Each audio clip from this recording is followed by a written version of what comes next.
Women's Day special offer 50% off on IUI IVF valid till 8th March. రాబోయే ఎన్నికల్లో పల్నాడు జిల్లాలో 7 assembly స్థానాలు, ఒక పార్లమెంటు స్థానం 3-4 లక్షల మెజార్టీతో గెలవాలి. 7 అసెంబ్లీ స్థానాలు 50,000 మెజార్టీతో గెలిచే విధంగా ఉన్నటువంటి తెలుగుదేశం పార్టీ, జనసేన పార్టీ కార్యకర్తలందరూ కృషి చేయాలి.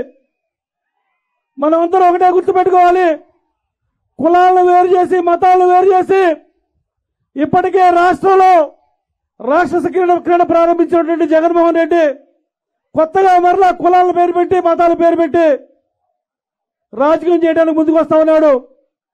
పౌరుష పల్నాటి గడ్డలో ఎవరైతే బయట నుంచి వచ్చేటువంటి వ్యక్తి ఉన్నాడో, పార్లమెంటుకు పోటీ చేసినటువంటి అనిల్ కుమార్ యాదవ్ని ఇక్కడ నుంచి పారద్రోలే విధంగా, అట్లానే తెలుగుదేశం పార్టీ తరఫున పోటీ చేస్తున్నటువంటి కృష్ణదేవరాయలు గారిని 3 లక్షల మెజార్టీతో గెలిపించి ఈ రాష్ట్ర ప్రభుత్వాన్ని బుద్ధి చెప్పాలని, అట్లానే ఈ నియోజకవర్గంలో ఉన్నటువంటి ఎరపతి శ్రీనివాస్ గారిని 50,000 మెజార్టీతో గెలిపించి మిగతా ఈ పల్నాడు జిల్లాలో ఉన్నటువంటి ప్రతి ఒక్కరూ కూడా 7 అసెంబ్లీ స్థానాలు కూడా గెలిచే విధంగా అందరూ కృషి చేయాలని చెప్పి మనం చేసుకుంటూ, ఈ యొక్క పల్నాడు జిల్లా ప్రశాంతంగా ఉండాలంటే తెలుగుదేశం పార్టీ, జనసేన పార్టీ ఉన్నటువంటి ప్రభుత్వం రావాలి.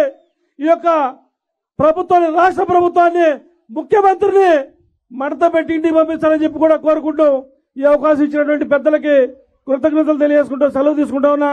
జై హింద్.